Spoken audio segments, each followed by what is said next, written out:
day 1104 of the Trump administration, which leaves us 280 days to go until the 2020 presidential election. This afternoon, Trump's lawyers concluded their defense arguments during our live coverage here.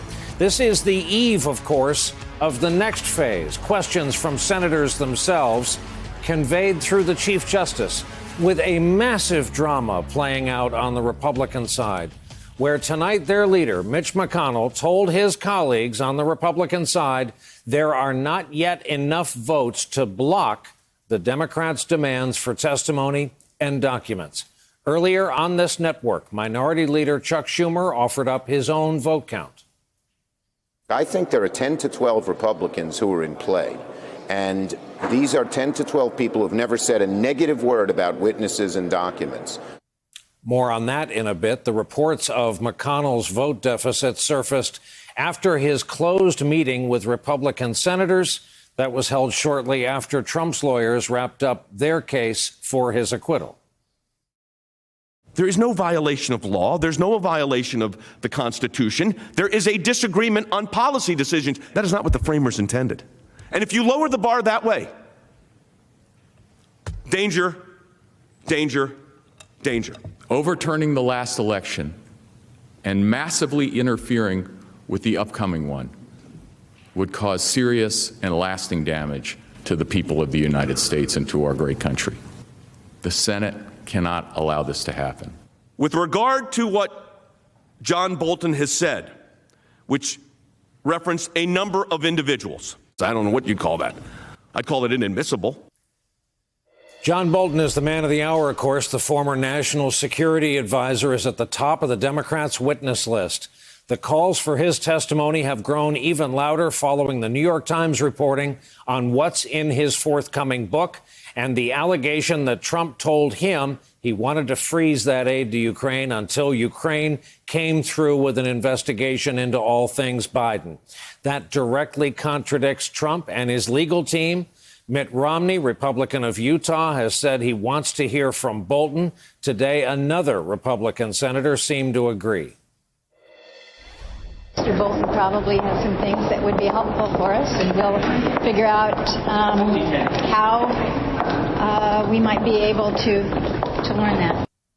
Bolton got a vote of confidence from a character witness today, former co-worker at the White House, the ex-chief of staff, retired General John Kelly. During a speech Monday evening in Sarasota, Florida, Kelly told the audience, quote, "If John Bolton says that in the book, I believe John Bolton. Every single time I was with him, he always gave the president the unvarnished truth." Trump lawyer Rudy Giuliani is also speaking out about Bolton. You'll recall impeachment witness Fiona Hill is the one that testified that Bolton had called Rudy, quote, "a hand grenade who's going to blow everybody up." Here's what Giuliani just told CBS News about Bolton.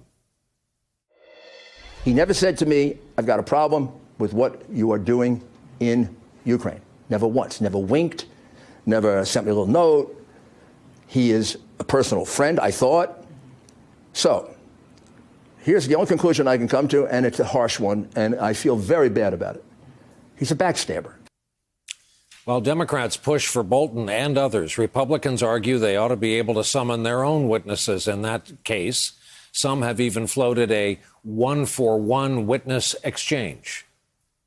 If we do call witnesses, we're just not going to call one witness. We're going to call a bunch of witnesses. Hunter Biden was not called in the House. To those who say is not relevant, I could not disagree with you more. I think the idea that's been expressed in the media about having each side be able to choose a witness or maybe more than one witness on a paired basis, it has some merit. Late today, Democrat Chris Murphy of Connecticut said that's out of the question. This isn't Major League Baseball, right? We're not trading draft picks for prospects. The idea that you're going to trade one witness for another is preposterous, especially because what the Senate Republicans are trying to do here is essentially turn the Senate into an accomplice of the president. Tonight, Politico's reporting the White House is warning Republican senators that if they don't stand firm against impeachment witnesses, the trial could drag on for months and jeopardize already skittish incumbents' re-election chances. But the number in a new Quinnipiac poll today was devastating. 75% of registered voter respondents say they support hearing from witnesses. That includes 49% of Republicans surveyed. Amid all this, the president held his first rally since the start of the impeachment trial. He was down in Wildwood, New Jersey tonight along the southern shore of that great state in a big show of support for Jeff Van Drew.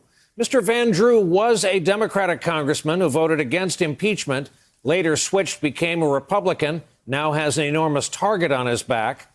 There were the familiar attacks on Democrats and on the investigations that have clouded the Trump presidency.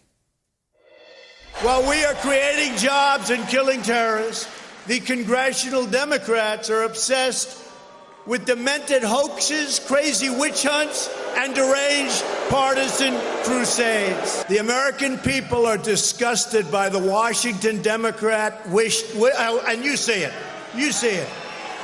Which is worse, the impeachment hoax or the witch hunts from Russia?